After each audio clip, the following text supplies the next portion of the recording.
All right, everybody, welcome in to another live edition of the Patriots Beat Podcast here on the CLNS Media Network. I am Mike Kadlick. I am joined by Alex Barth from 98.5 The Sports Hub. I'm reading our chat right now. No, we weren't waiting on Barth. We were just, kicking it off before we went live. And so we are here, and it's the dog days, sort of the Patriots offseason. So we want you guys to run the show. Load up all the questions you got in the chat, and we will get to as many Patriots questions for you all as possible. We will answer them all on here for the next 45 minutes or so.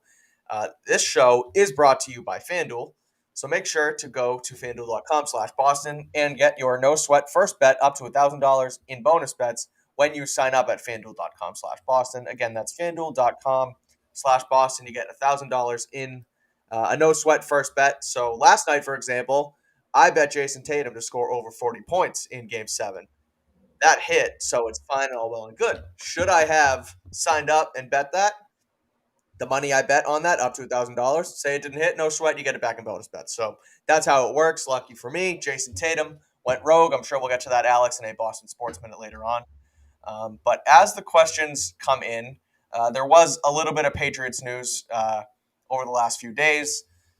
Starting off with rookie minicamp, as we talked about last week, rookie minicamp is closed to media, and we really can't go and report on anything. But some pictures came out today from rookie minicamp, and it was also reported by Doug Kyde from A to Z Sports that Malik Cunningham, at least during minicamp, was working out as strictly a quarterback. There's been a lot of talk that Malik Cunningham would be open to a position change. There's been some thoughts that he may, in fact, do that to allow himself to make the Patriots roster. But in the picture that came out as well, Malik Cunningham there was one picture of Malik. He was, in fact, handing the football off. He had no gloves on. He looked like a quarterback. So what do you make of Doug's report, and what do you make of rookie minicamp in general? Well, I mean, it's hard to, I've been comparing it to the Derek King situation to this point, but Derek King didn't make it to rookie minicamp, so we never really found out what the deal was there. I think it's interesting. There is some upside in allowing him to continue to rep at quarterback. This is pretty much an install period. Also, I don't know who they had for quarterbacks at rookie minicamp. Like, we don't get the full roster, but somebody's got to throw the football to the receivers, right? So definitely an interesting development. I hardly think it's lock him in. He's going to be a receiver full-time in New England, but yeah. Yeah, again, interesting. Just I'm sure that the best way he can make the roster is not a quarterback, because I don't think they're going to keep 3. I think they like having 2. I think they trust Mac and they trust Zappe to be a quality backup, and I don't think he makes it as a quarterback. I just don't. So I think the best way for him to do so and to get on the 53 and for them to, continue on this undrafted free agent, streak that they have, I think is with Cunningham, and I think it's with him being a gadget player, whether that be a wildcat quarterback, whether that be, potentially using him as a receiver, maybe running back at some point. But he's dynamic enough to, play in the NFL and make plays in the NFL. So I'll be curious to see how they do. It's also, he was the only quarterback invited to Patriots rookie minicamp, so they need someone to throw the football. So it doesn't surprise me that this, he was doing that this weekend. Yeah, I agree that, look, he's going to be around to some extent, whether it's on the roster or on the scout team. I will say, in terms of, you think they're only going to keep 2 quarterbacks, whatever, the UDFA streak, 19 years in a row, where UDFA has been on the week 1 roster. And look, they've done some things to manipulate that number. Remember, why can't I think of the kicker's name from Michigan? Quinn Nordin. Quinn Nordin. I've been really bad with names the last month. It's not good. Quinn Nordin. That's why I'm here. Quinn Nordin was on the week 1 roster with Nick Folk and then got put on IR and obviously never played a game for them. But that streak's important to them because they use it essentially as a recruiting tool. I remember when Jacoby Myers signed in 2019, he said, part of the reason I signed here is because I knew about that streak and I knew I was going to have a real chance to make the team. They weren't just bringing me in as a camp body. So one of these 3 guys, Jordan Heelig, Malik Cunningham, Johnny Lumpkin, one of the 3 is going to make it. I think Lumpkin probably has the best chance of the 3, but I also don't think Cunningham doesn't have a chance. Like that. Now that goes to, well, it's easier for him to make the team if he can do more things, but I'm not ruling out him making the team. Yeah, no, I would agree. So the other piece of news today, it's yet another reunion out in Patriots West. Christian Wilkerson, wide receiver, for a former Patriots wide receiver, Patriots legend Christian Wilkerson, signed with the Las Vegas Raiders today. So he reunites with Josh McDaniels. He reunites with Jacoby Myers out there in, like I said, Patriots West. Patriots receiver room has been filling up, obviously, with the 2 6-round picks and, with the addition of Juju Smith-Schuster. So Wilkerson has sort of been that, training camp sweetheart, if you will, whatever you want to call it, the last few years. And obviously just can't stick on the roster anymore. I know they cut him. I think he signed with the Colts and then was released and now is back with the Raiders. So I guess that's a little bit of Patriots news. I'm sure we can touch on it before we get to Q&A. Well, I'm sorry, you cut in and out there for a sec. Did you mention Isaiah Wynn too? No, not yet. Okay. I didn't actually. I saw a question. That's another. If we're talking about former guys signing, I think that one's interesting. Think about how long it took for Isaiah Wynn to sign. Yep. Yeah, let's do it. Here's a question. We'll start right there. Which 2018 first-round pick was more of a disappointment, Michelle or Wynn? Start with your Isaiah Wynn stuff, and then we can answer. Think about what it says about Isaiah Wynn that he just signed now. Juwan Williams signed a month ago. Juwan Williams actually hasn't played football in the last 2 years. So yeah.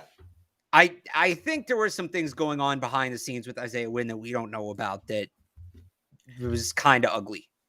Just Rappaport reported that he was weighing his options. Yeah, okay. But again, that could be a loaded report. I'm weighing my options on who I'm going to go out with on a date tonight. Spoiler alert, I'm not going. I will be sitting here watching TV. Yes.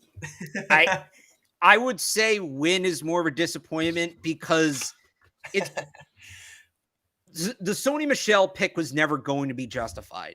The Sony Michel pick being a bad pick doesn't really have a lot to do with Sony Michel himself. He actually wasn't a bad running back. Like, he really wasn't. He wasn't, like, amazing. He wasn't top 5 in the league, but he might have been fringe top 10 at one point when he was here. But it's a running back in the first round, right? To use a first-round pick on a position that has such little impact, it's hard to justify it in general. So I go with Wynn because a Wynn that's a tackle. You drafted the guy that's supposed to be your left tackle, your blindside protector. And look at the spot they're in a tackle right now, how bad off they are a tackle. Right. You missed on a running back. Yeah, it sucks they missed on a running back in the first round, especially because of who went after. But you can go get a running back. Like Ramondre's pretty good. To miss on Wynn hurts. Yeah, somebody just brought this up in the chat here. Wynn's closer to Harry. Yeah. Isaiah Wynn, N'Keal Harry, that's the real miss category. Sony Michel, I don't. Dominique Easley. I don't. No, this is even a different thing because Easley, I feel like people misunderstand the Dominique Easley pick. They maybe took him a little higher than they should have, but they had a very complete roster at that time. They could pretty much do whatever. Yeah, that's fair. Easley would have been a top 10 pick if he didn't have bad knees. And the logic behind it was basically, if his knees hold up, this is a steal. And they felt like they were in a spot to take that risk. It didn't work out, but they did. There was no if this, if that with Isaiah Wynn or N'Keal Harry. Those guys were drafted to fill roles long-term that they didn't fill. Those two are probably the paramount busts of the bill. I know I'm forgetting somebody, and I apologize. I'm blanking on it. First round bust, and like Chad Jackson was second round pick. I'm not talking about him, right? Not Juwan Williams, second round pick. Yeah. These are the two paramount busts. The Sony Michel pick, they just shouldn't have taken a running back. That pick was never going to fully pan out, no matter what Sony Michel. Even if they took Nick Chubb there, and I know Nick Chubb's pretty good, right? But it still wouldn't justify that pick, taking Nick Chubb where they took him. So and Michel contributed a bit. Like, he was paramount. And again, if any running back on the roster was there at the time, they probably would have succeeded just as much as Michel did. But, towards the end of that Super Bowl run when they beat the Rams, they completely changed their offense in the second half of the season, ground and pound. And Michel was a major part of that. And granted, again, the offensive line was outstanding in front of him, right? But, he scored touchdowns. He ran for like 100 yards in, 2 or 3 playoff games. And he showed up. Isaiah Wynn never really showed up. He was fine, but again, I agree, much more of a bust than Sony Michel was. But again, he signs with Miami, might have a chance to start or be a fringe backup for them. Yeah. So I think that's it for news, right? Any other Patriots? We got to win. Patriots. Yeah. Oh, there was the news today that the NFL is going to live stream or do streaming for a wild card game. not sound too much like Felger, get the hell out of here with that. Just let me put the freaking game on my TV. Oops. You want to stream Thursday night, whatever, fine. I don't care. Stop putting my playoff games on Nickelodeon. Stop putting my playoff games on streaming platforms. The Nick game's fun. No, it's not. You know what? But you can watch it on regular cable. Okay, it's that's not fair. Strictly the Nickelodeon on thing, I think I'm a little more annoyed about than I should be. It is good to grow the game. Yeah. The fact that baseball isn't doing something like that is kind of crazy, right? Yeah. But, stop putting my games on Nickelodeon. Stop putting my games on stream only. Stop putting my playoff games on Monday night. Give me 3 Saturday, 1 4 8. Give me 3 Sunday, 1 4 8. Let me sit on my ass, put the TV on, not have to dink and dunk with this and that. I know I'm 28, right? I shouldn't complain about this. Felger has completely. But here's the thing. Felger doesn't like it because he doesn't really know how to do it. I know how to do it. I just don't want to deal with it. Even for the people who know how to do it, it's a pain in the ass. I don't want to deal with it. Fair. And look, nobody asked for this. Not one person asked for this. And I get there's a balance between you want to keep the fans happy, but you also have to make money. I do get that. And I'm sure NBC is paying a boatload for the rights to do this. Oh, yeah. But at a certain point, right, the balance, making money, pleasing the fans. At a certain point, if you care too much about one, you seriously cripple your ability to do the other.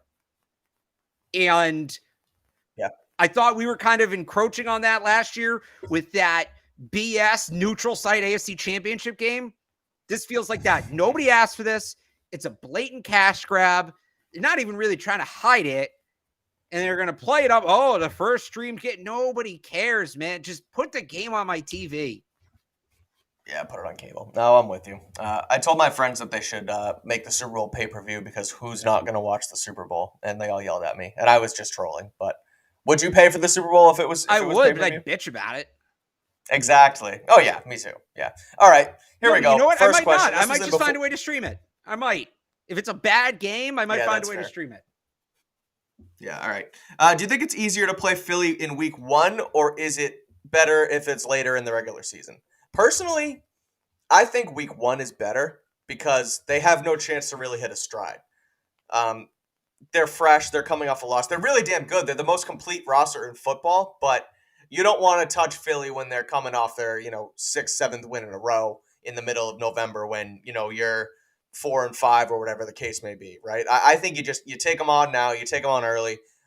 Super Bowl hangover, I don't really think is going to be the case with them, mainly because they lost. But I think look at the Rams. You say that, but look at what happened to the Rams. Yeah, the Rams won. Oh, no, yeah. No, wait. Sorry. The Super Bowl hangover is supposed to be the team that loses. I got that backwards. Super Bowl hangover is supposed to be for the team that loses. The Rams won and got the Super Bowl hangover, which was weird. Fair. Okay. Got it. It makes sense. But, again, I think it's easier to play than week 1. Yeah, you have the Brady game behind you. You have momentum. There's no expectations. 1-for-1, 5-point spread, whatever it is. Like I think it's better off getting in week 1. I mean, look, I wish it wasn't the Brady game because I don't like their chances in that game. But, yeah, right. You're better off early in the season. They're going to get a whole offseason to prepare for this game, which is, one of their toughest of the year. I think this is the better draw. Yeah. Do you think James Robinson and Ramondre Stevenson are the 2 primary backs for the Patriots? No, I think it's going to be I think it's going to be Ramondre and Pierre Strong. I think Pierre Strong beats out James Robinson in camp. Okay. I'm still riding a lot of the sports medicine people have put out there that the Achilles injury guys aren't the same after that. It's not like the ACL where it's like, yeah, you have a rough year and then you're back, right? So yeah, I wonder what kind of shape James Robinson's in. And I really liked what I saw from Pierre Strong last year. I did. Yeah, it would be better off, I think, for them to have Strong because they have him under contract longer. Then you can just, cut ties with Robinson and, it's no harm, no foul type thing. But I think I trust James Robinson. He was really good early in his career with Jacksonville. I know the Achilles is tough, but if he's healthy, I think he can make the team and be pretty damn good like he was even last season at the beginning of last season with the Jags. All right. We already did Malik Cunningham. Will Kendrick Bourne have a year like he did in year one with New England? I think so. I think this is a massive year for Kendrick Bourne, and I think he's going to do really good. I think Bill O'Brien is going to unlock what we saw not only in year one with New England, but also back in when he was in San Francisco. And I know his best year was with New England, but he was also really solid, a good playmaker with the 49ers. And I think Bill O'Brien realizes what he has in Kendrick Bourne. He did make a lot of mistakes last year, and that could have been part of the reason why he was benched. There was some false starts, there was some misalignments and things like that. Guys running into each other. That was also on the coaching, but that could have also factored into the reason why he was on the bench so much. I think they cleaned that up, and I think he's going to have a really good year. Yeah, I am very high on Kendrick Bourne this year. He seems like the kind of guy that will take what happened last year and use it as a chip on his shoulder and get better and be better. Yeah. And I think he can be a 1,000-yard receiver. He really almost was in 2021. Unfortunate situation all around last year. Mac loves throwing to him. Like him and Mac have to help each other out, kind of reset where they're at. I'm all in on Kendrick Bourne this year. I think he'd be better than he was in year one in New England. Yeah, I agree. All right, let's do this. We'll call it receivers, including tight ends and running backs, I guess, if you want to go there. Which receiver, running back, tight end has the most catches, the most touchdowns, and the most yards for the Patriots this year? I'm gonna go. So I'm assuming we're doing receiving. I know my answer. I'm assuming these are all receiving across the board, right? All right. Yeah. I'm gonna say Juju catches in yards. I'm gonna say Hunter Henry touchdowns. I was in the same boat. The only difference I was thinking was maybe KB has a little more yards, but they're going to use Juju like crazy as a possession receiver, and then Hunter Henry will probably be their red zone threat. Mike Gesicki could sneaky be up there with the Mike Gesicki. So I was between Henry and Gesicki for touchdowns. That's fair. Yeah, they're going to use those guys in the red zone.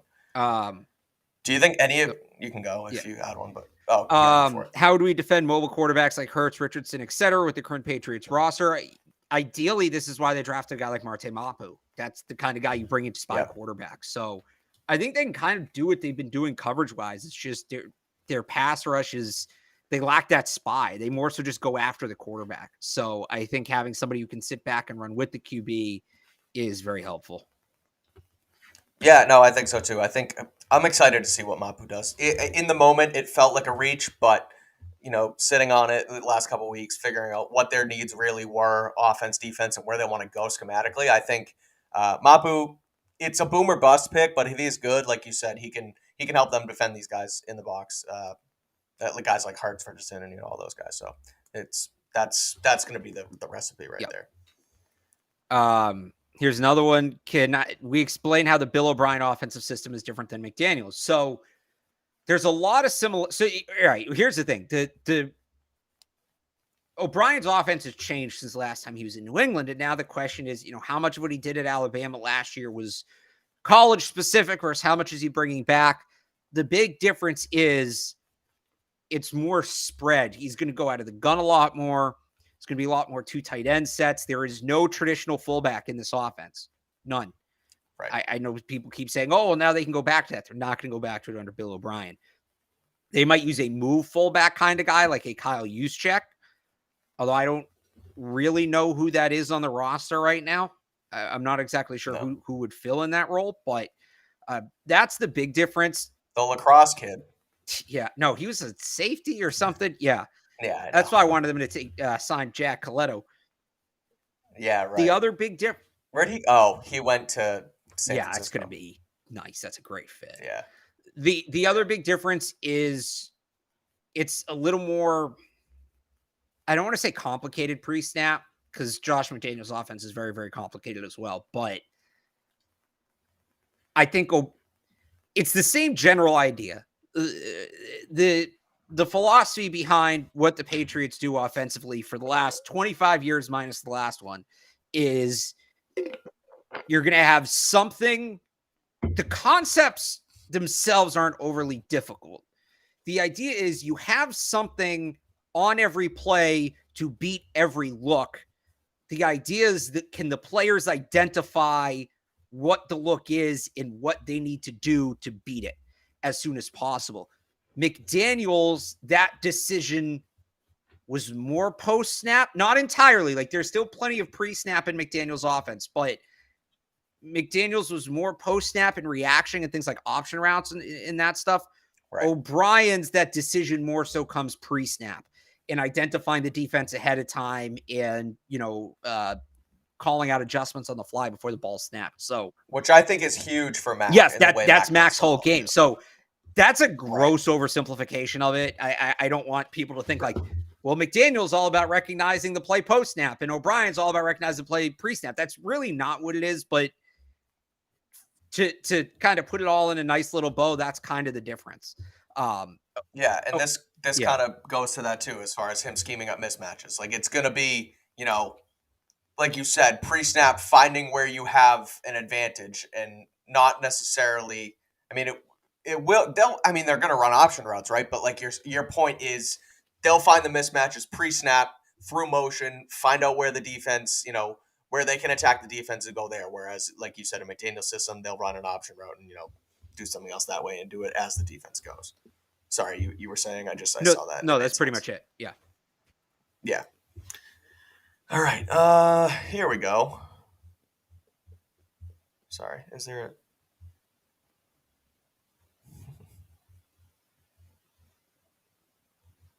What do you got?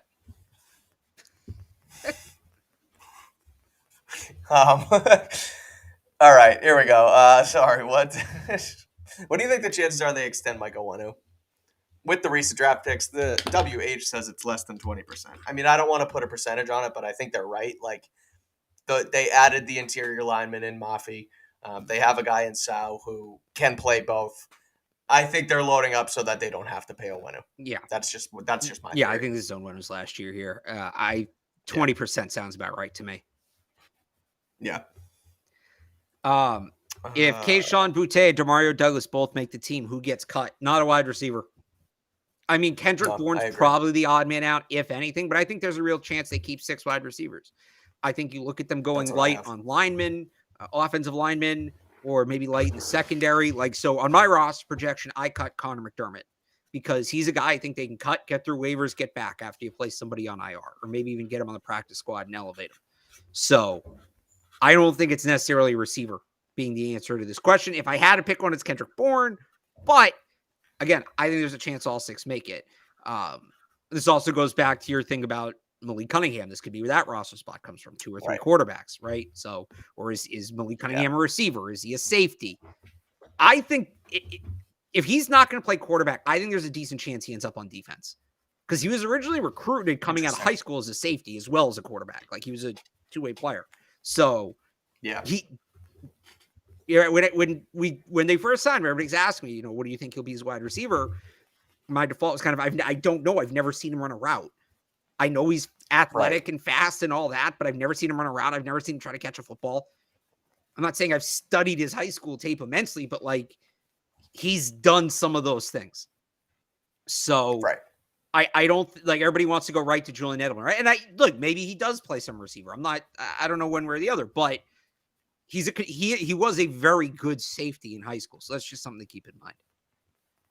Yeah, I think I don't want to say they probably will, but I think it's likely that they could keep 6 receivers here, especially if Boutte keeps his head on straight. He's going to make the team, and then I think they're going to like what they see from Douglas during camp too. So, like you said, you cut Connor McDermott, I cut Calvin Anderson. So finding a space for him or for both of them, if they like them, isn't that difficult because they do have the depth elsewhere.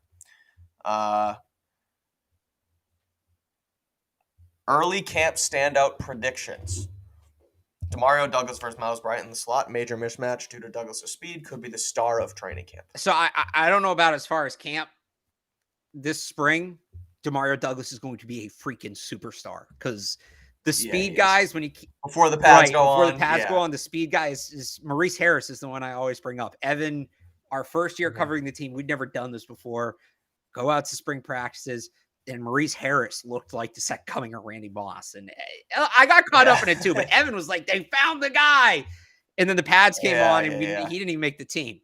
So I'm not saying I think Demario Douglas is bad. I'm not saying I don't think he's going to make the team, but the speed guys always, even Josh Uche to an extent, even the speed rushers always dominate the unpadded practices. So I think Trey Nixon did it. Christian Wilkerson did it as well. I don't know about training camp, but spring practices, Demario Douglas is absolutely going to be the star. And somebody earlier said Amir Speed might be a guy that, is a star in the spring as well. Yep. Mm-hmm. Same idea. Yeah. Could see that too. Yeah, I agree. I'm interested to see Butte. I am. I think that if he's there and has it going, and again is there mentally and wants to play, and again there's been plenty of reports too. So I hate to keep going at the guy and say keep his head on straight and all that stuff because there were some reports. Kevin Fox said that there was no coaching issues with him at LSU. So again, if he's on that report from Karen Garrigan actually holds a lot of weight with me, not just because it's from Karen and she's great, but Kevin Fox exit from LSU, just speculating, didn't go great. Yeah. Brian Kelly kind of just kicked everybody out. Maybe Kevin Fox respects the kid. I bet he does. But the point I'm making is he is under no obligation to protect that program, even though he was there, right? He is under no obligation to hype up the program or their players. So he's saying this, if he's saying this because he truly believes in the kid. So I don't think this, because you hear all the time college coaches say, oh, he's great this, great that, whatever, like guys who came out of their program. Kevin Fox not in the program anymore. He's under no obligation to spin. Right. So take that, I don't think it's a be all end all, but take it for what you want. I don't think it's nothing either. Right. Speaking of camp, and here's a question from earlier. When can yous get footage/access? So I have it right in front of us. So as far as seeing them on the field, media are able to go, and if you'd like to, you can write this down, are able to go May 25th, June 2nd, and June 8th to Patriots OTAs. That's May. Yeah. I was going to add, and then what June is it? 2nd, June 8th, and then mini camp is June 12th through the 14th. That media is also available. So me and Alex will be there for all 6 of those days covering the Patriots. So you can check us out on Twitter, and you can grab all our coverage and footage and all that good stuff from those 6 days that the Patriots give us. I'm sure they'll probably cut some days and, end OTAs or camp early or something along those lines. But for now, it's those 6 days that we're able to be there. So make sure to follow along for that coverage. All right, let's see. Sorry, interesting one you can hop into. How's the kicker looking? Interesting again, too, in the photos from today. Chad Ryland was punting. You're right. Are you sure it wasn't Behringer? No, it was Ryland. He didn't have specs on, and it said Ryland, and he was punting. I don't know why they were doing that. Holding a football. Yeah, I'm sure. Yeah, but so I don't know how the kicker's looking. Nobody really knows, but Chad Ryland was punting. So take that for what it's worth.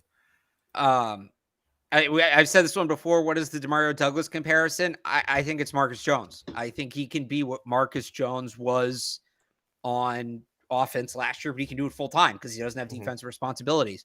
I don't know that he's ever going to be like a full go 120 target a year slot receiver. Like he might be, but that's 3-4 years down the road if he maxes out. But he can totally be a 20-25 snap a game gadget player and return kicks and just be electric with the football in his hands. He reminds me of Deontay Harris from Assumption, who played for the Saints a little bit. Short, shifty guy, gadget player.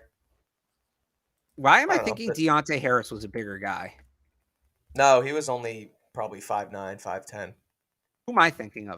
Who's the guy? I'm thinking of the wrong race. Are you thinking of Lucky Whitehead? No. He was on the Cowboys. Played a lot of special teams. No, it's not. He was on the Cowboys too, so that's who It's Dwayne Harris is who I'm thinking of. Oh yeah, okay, yeah. No, again, Deontay Harris, who I think is on the Bills now. That's my comp for Demario Douglas. He also picked me off in 7-on-7s in Worcester one time. Fun fact. Yeah. All right, sorry, I'm losing. I scrolled up for one of the questions, and now I can't find anything good. How many of the rookies play this season? I like this one. So let's go. Right. Christian Gonzalez. He's going to play a lot. Keon White's going to play rotationally. Yep. Marte Mapu's a question mark. It'll be the boomer bust factor with him. If he can play, they're going to play him, and if he can't, he can't, obviously. But he could also be a guy that plays a lot early. He's too aggressive, and they bench him. Right. Ryland and Behringer both play. Rylander and Behringer both going to play. Andrews shouldn't. Nope. Sal might. I think so, I think too. Sal's going to be the first offensive lineman up after an injury. Sal might play some. I think you might see Mafi as like a sixth lineman special team situation. He'll be a healthy scratch. I think like he might play a little bit. I don't know how much Keyshawn Boutte is going to play. I think he's a redshirt guy. Like I just said, I think Demario Douglas plays in a gadget role. I think we see him like 15, 20 plays a game at most in doing what the stuff Marcus Jones did last year. Then now I'm on the corners, right? I always think there's somebody between the receivers and the corners. Am I imagining that? No, you're not. So right. Then Amir Speed, Isaiah Bolden. Speed, yeah.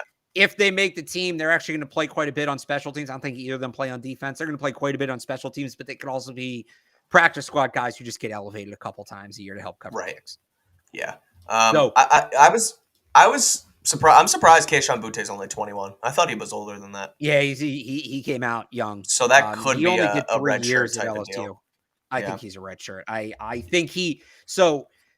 I think Demario Douglas will be better as a rookie. I think Keyshawn Boutte will ultimately have a better career. Is kind of how I feel about the two of them. Like, Demario Douglas is like floors here, ceilings here. Keyshawn Boutte is like floors here, ceilings here. Right? Could Scotty Washington be good? Jason asks. I think they like Scotty Washington. Yeah, I do. Too.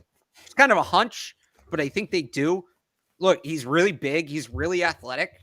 Never know with guys like that. I don't know that he's going to come in and win the starting tight end job, but he would not be the most surprising person for me to see make the team. And I think he could have a role. I don't know that it's going to be an expansive role, but I think he could have a role.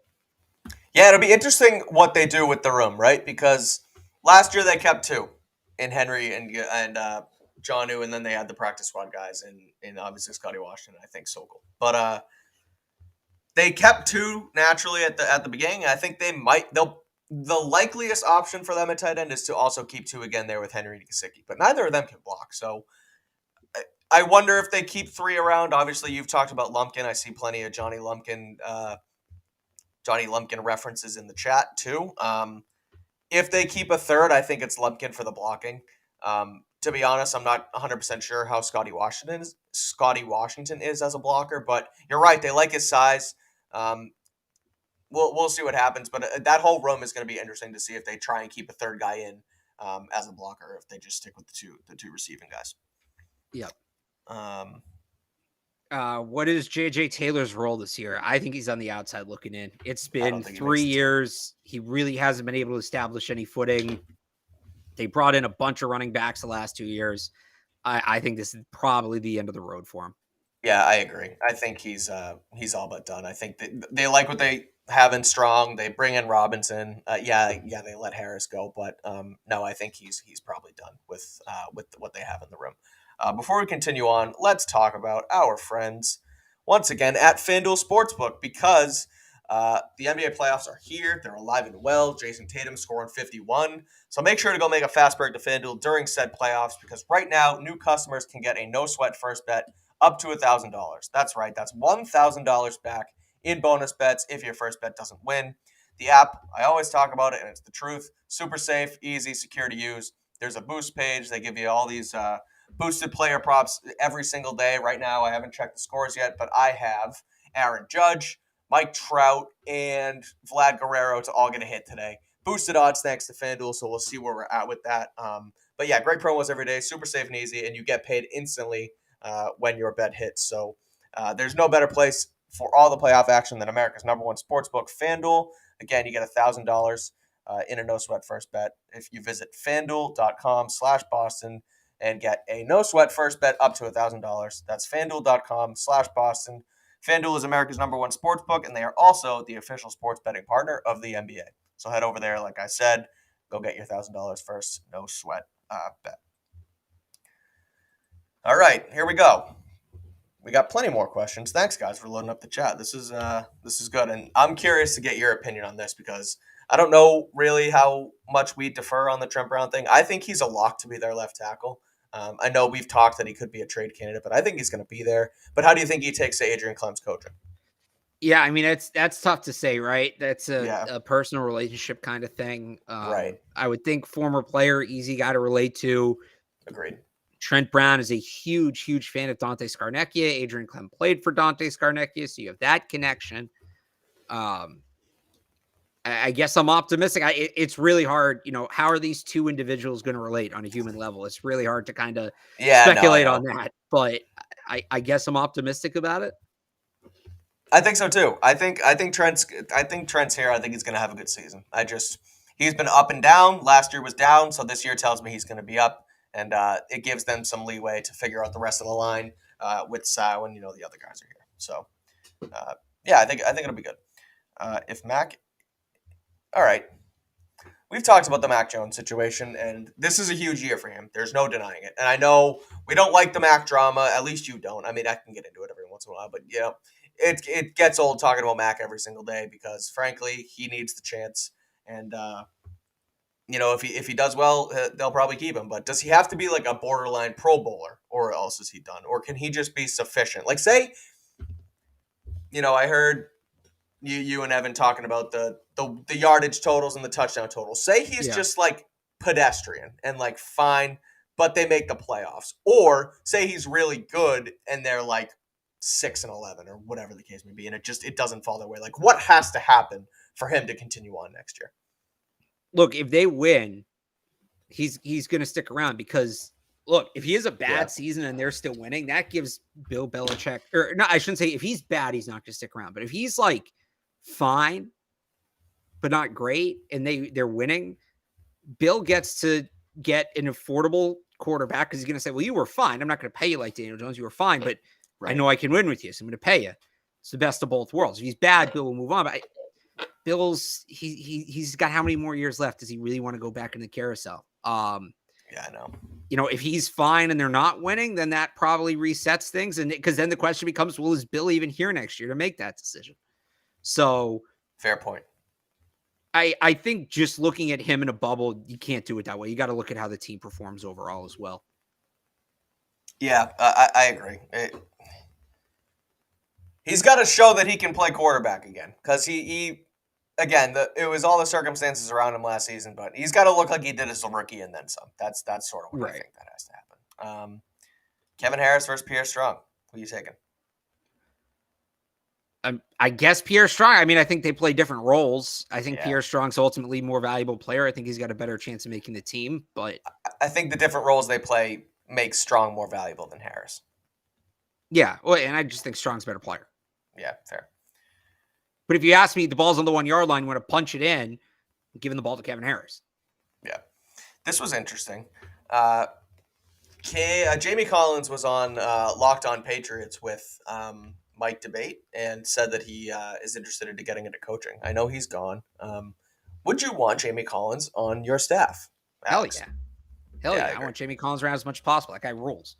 Yeah. Just seeing the way guys interact with him in the locker room, seeing the way he is with the younger players, the way guys spoke about him last year, how much he helped teach the defense. Yeah. And remember, Gerard Mayo said he wants to get Dante Hightower into coaching. So give me a coaching room of Gerard Mayo, Jamie Collins, Dante Hightower. Now we're cooking. I mean, short of dragging Teddy Bruschi back from ESPN, that's like an all-time Patriots linebacker coaching room. Yeah. Vrabel's not going anywhere from Tennessee, unfortunately, but you get the point, right? So, hell yeah, I'd want Jamie Collins on the coaching staff. Yeah. A lot of times guys say they're interested in coaching and they meet eventually. A lot of guys like to take a couple years because it is an absolute grind. Oh, it's crazy. In some ways more than as a player. So I think some guys say they want to get into coaching and they go away for a couple of years and then come back. Mayo did it. Mayo was working in 905 in downtown Boston. Yeah. Then he went and did TV and then he got into coaching. So I love to see him at it. I don't know that he comes in this year. I think that's maybe year 2, 3 down the road. Yeah. And building off the coaching thing too, like that's what I always said about Brian Hoyer, and everyone wanted Hoyer to come in as the quarterback's coach or be the offensive coordinator. And it's like, he had a sweet gig as a backup quarterback here. He got paid more than he would as a coach to come in the building less time than he would have to as a coach. It, like you said, it's a grind, and it's different when you're, a guy like Jamie Collins or Gerard Mayo who has already made your money and you're not necessarily in it as your it's your full-time job, but it's not like you're grinding for a paycheck here either. So they come in for the love of the game. Right. But yeah, no, you're right. Like if he leaves and is enjoying himself, he's not going to want to come in and work, 12, 14-hour days as a coach. But it would be pretty cool. You're right. All right. We're doing conspiracy theories. Cranky Bill conspiracy trade. Jimmy G for Mac. Bill can try to be complimentary, but no one holds a grudge like Bill. This would be, and there's people who want this, by the way. I know they're out there. I know you do. No, I don't. Okay. I want Mac. This would be such a mistake.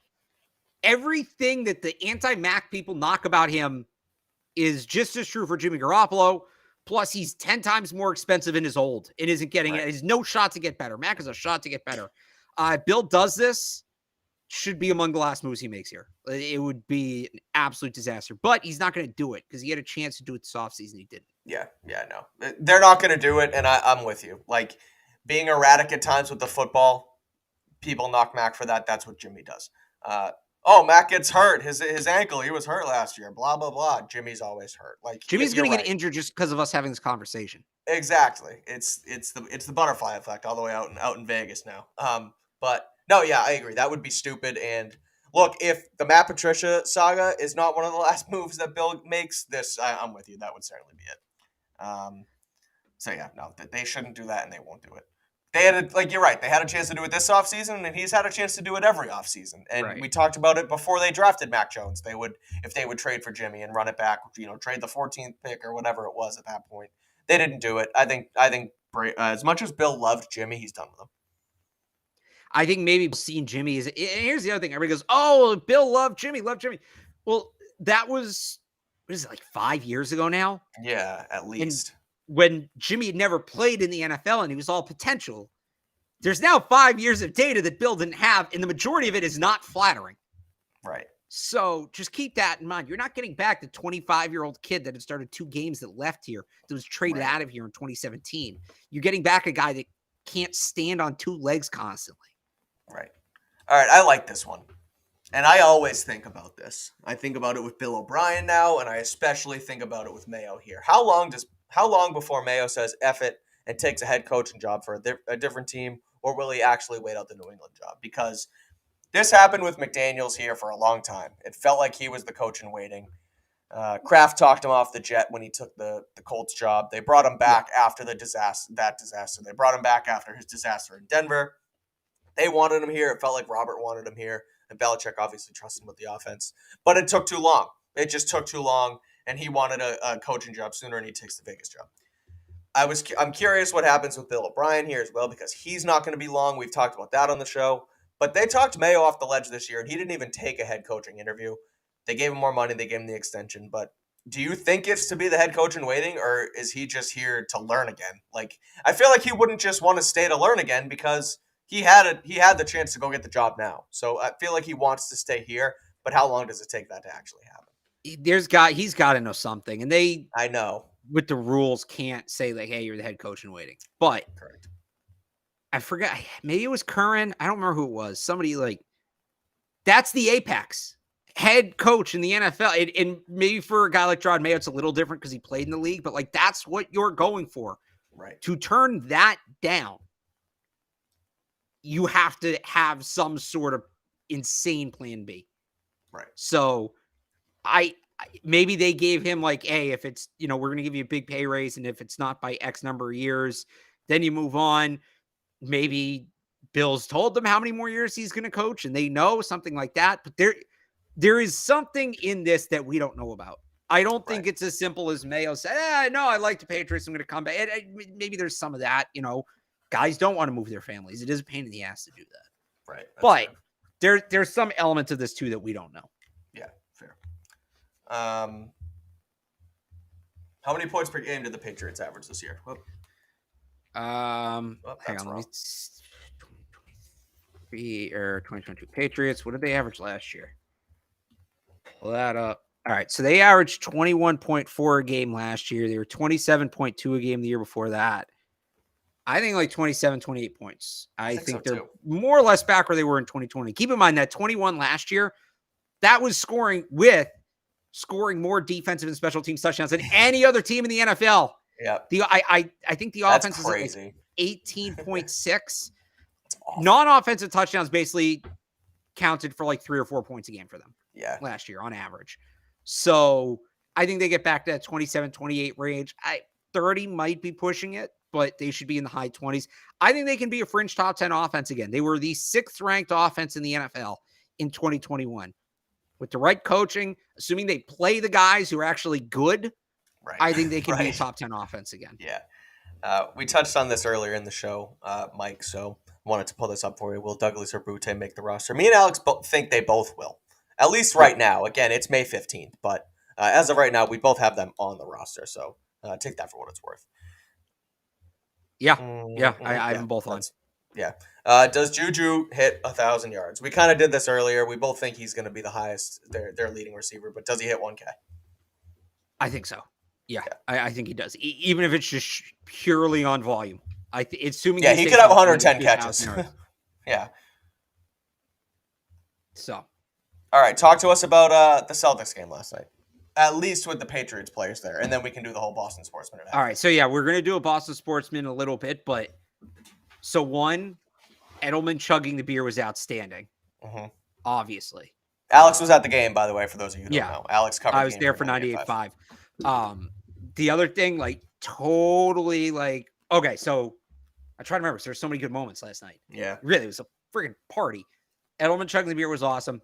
At one point, they showed, how, normally when they show Kraft on the, he waves when they show him on the video board, he waves, maybe gives a little fist pump.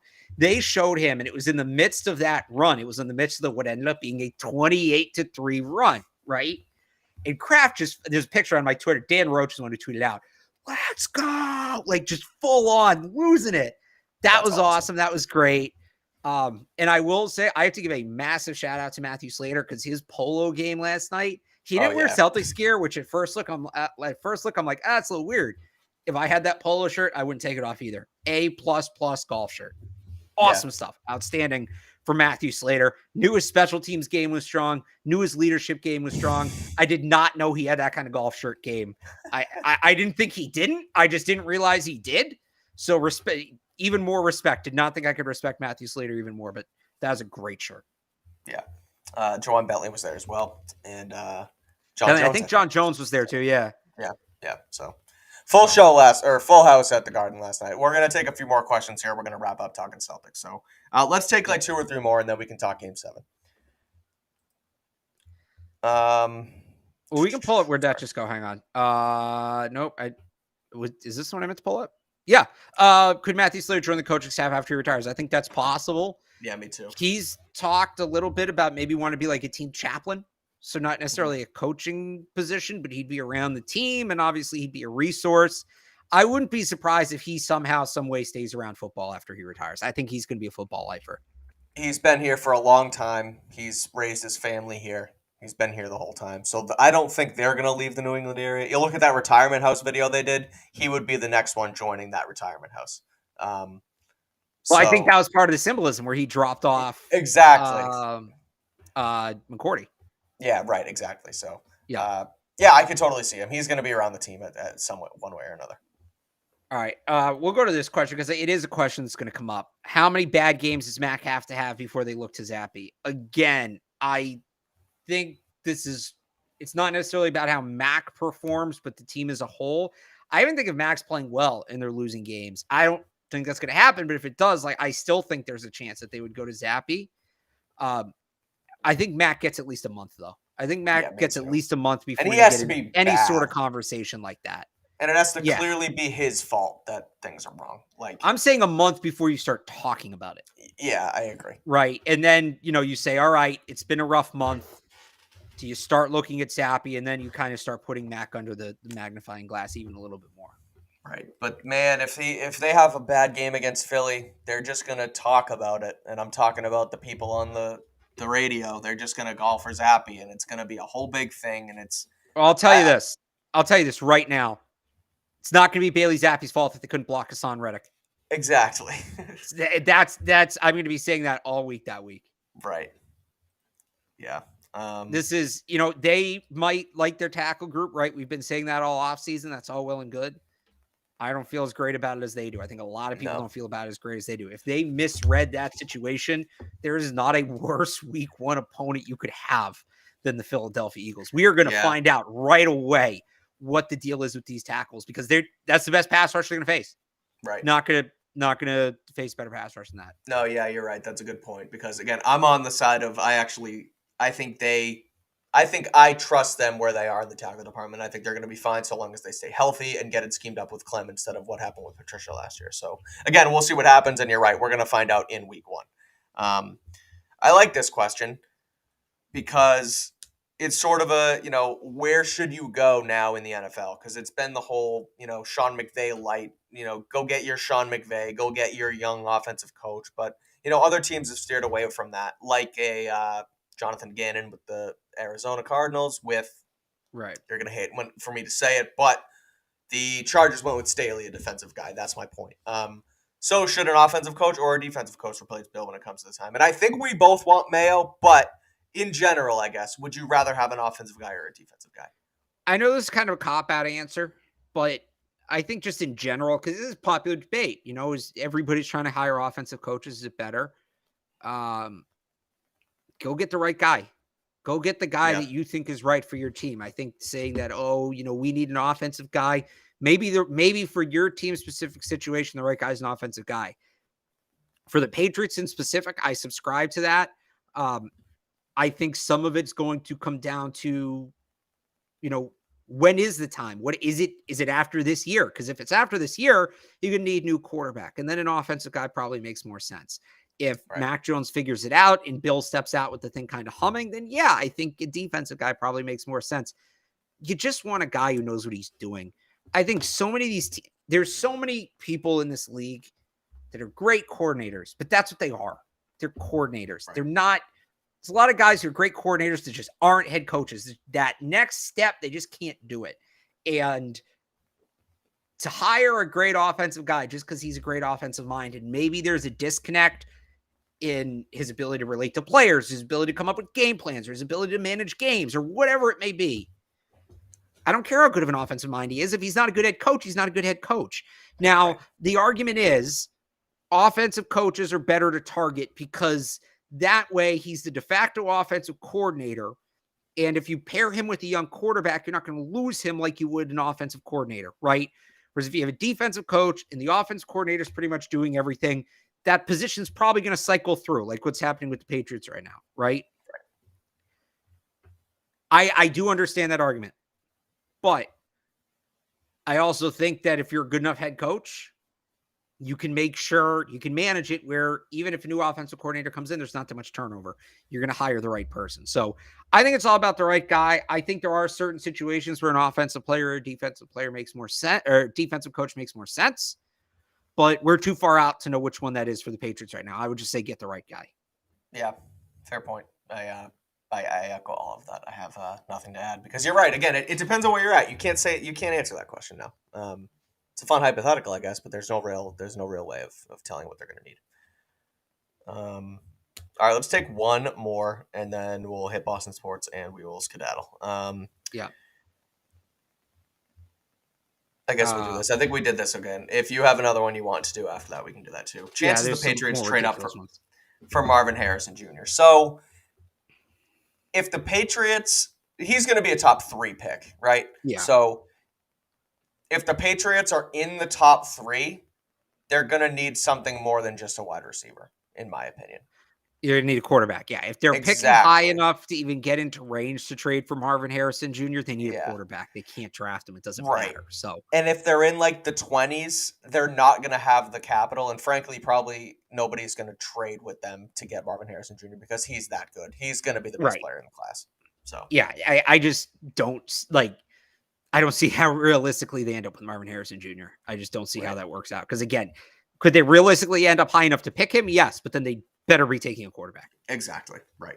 So, where there was one other weird one here. Where'd it go? It was about here. Emmanuel Forbes already had a pick 6 in Washington rookie workouts.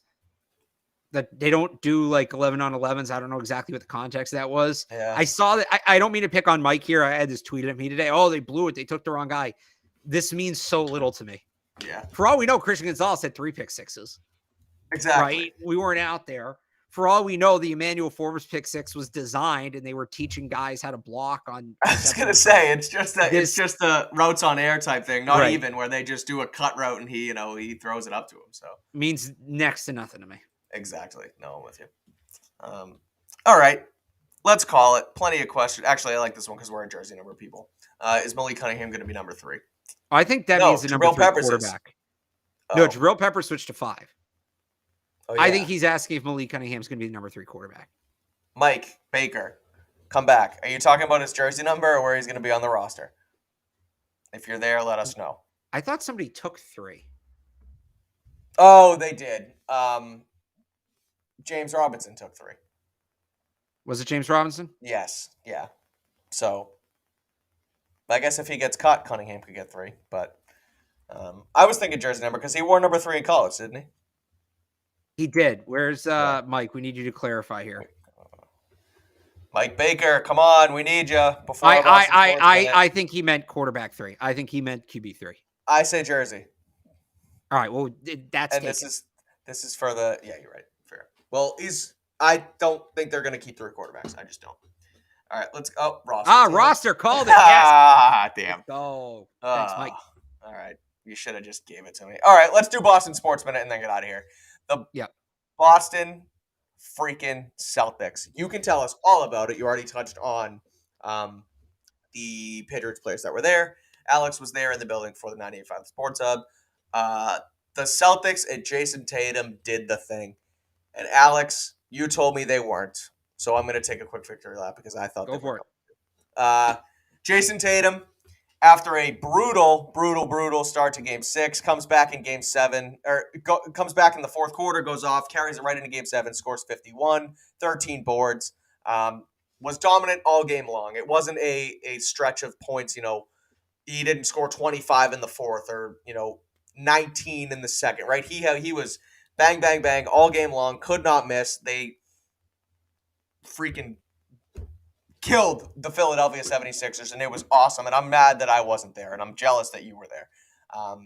They should beat Miami in 5 games. Will they? We'll have to wait and see. Series starts Wednesday, but this team's good, and it's starting to become like where the Bruins were at. It was an abject failure that they didn't win the Stanley Cup. I think now it's NBA Finals win or bust for the Celtics. They can't lose. They have to go win it all here. But awesome game, Game 7. Jason Tatum showed that he's in fact him, and Celtics roll. So tell us about it. What'd you think?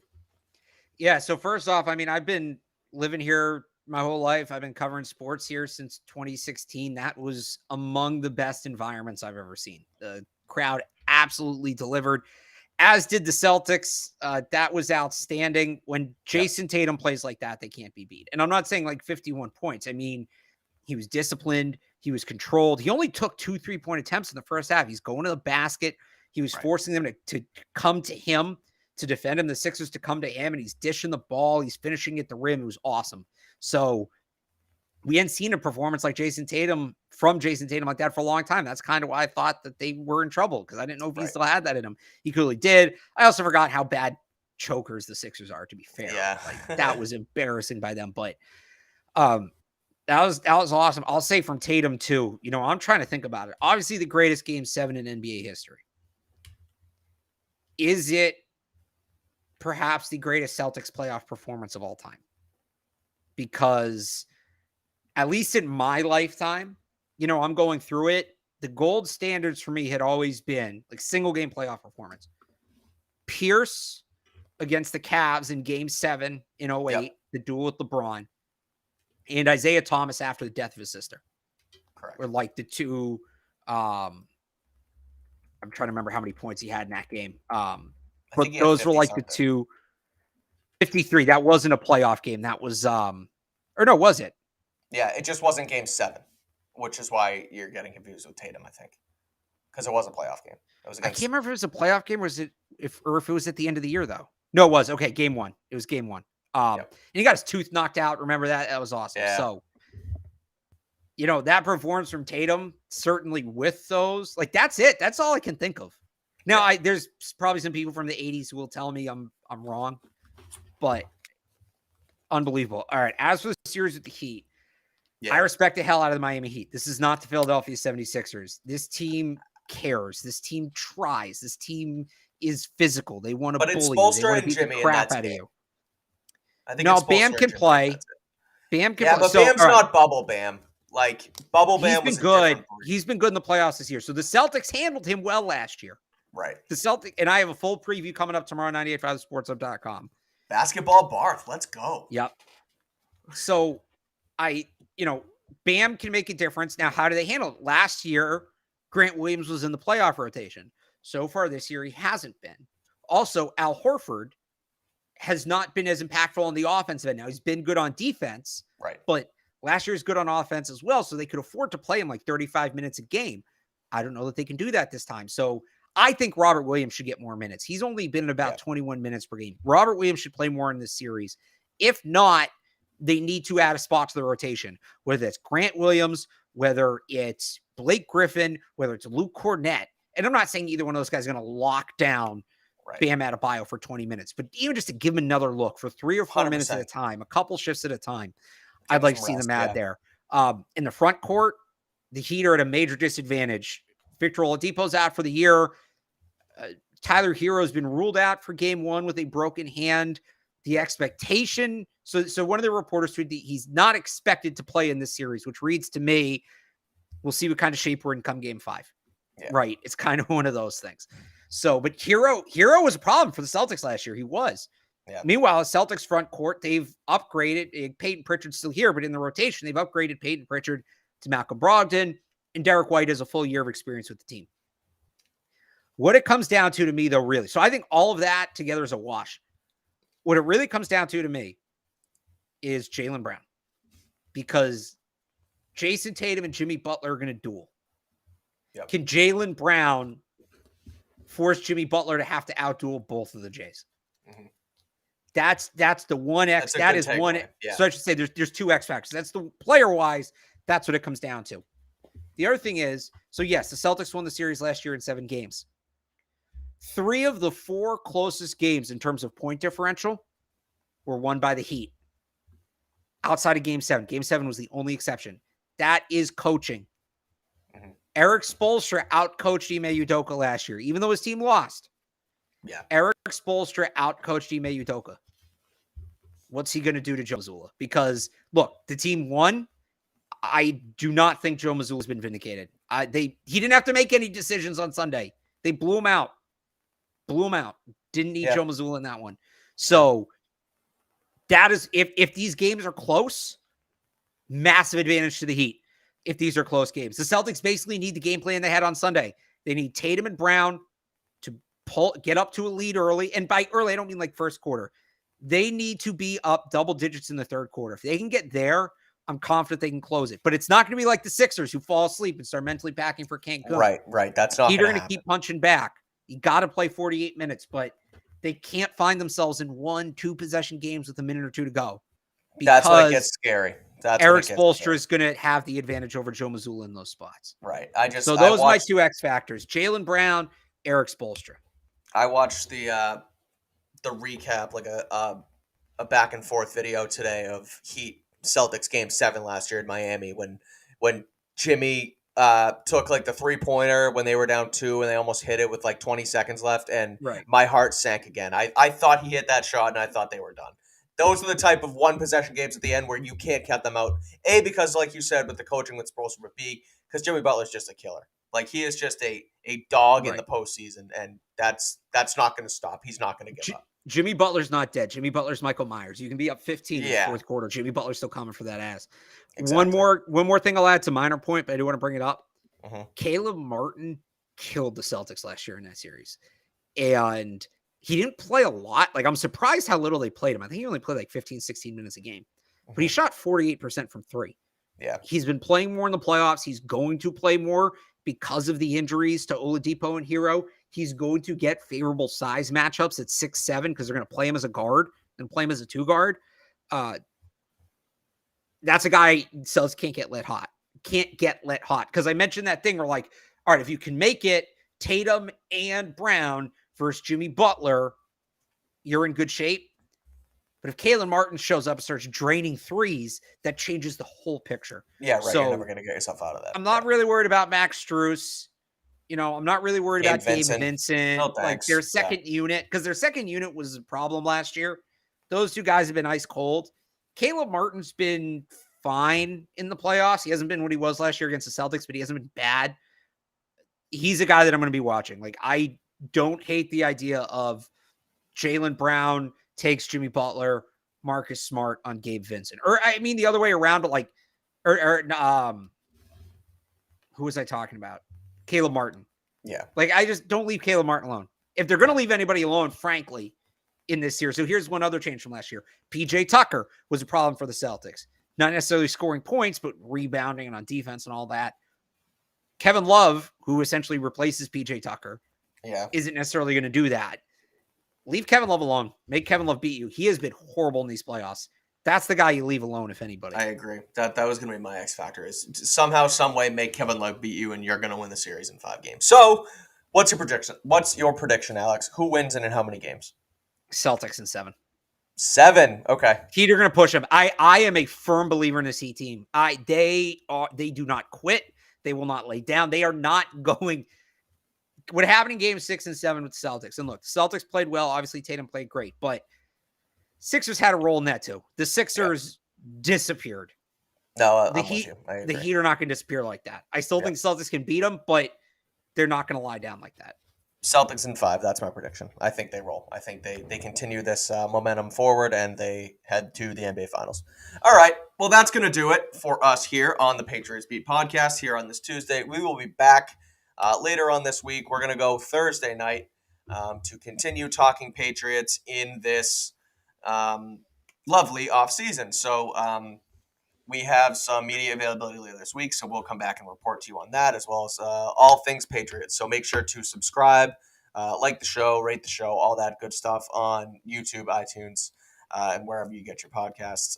Until later on this week, a friendly reminder that the show is brought to you by FanDuel and FanDuel Sportsbook, where if you sign up at FanDuel.com/Boston, you can get a no-sweat first bet up to $1,000 in bonus bets. All you got to do is sign up at the link, make your first bet, and if you lose, they give you your money back in bonus bets up to $1,000. Again, that's FanDuel.com/Boston. So check it out. Alex is killing it on Celtics coverage for the Sports Hub, so make sure you check all that out. Follow him on Twitter at Real Alex Barth. Follow me on Twitter at Mike Kadlick as well. You can read my stuff at CLNSmedia.com. So like I said, until later on in the week, thank you guys for watching. Thank you guys for all your questions.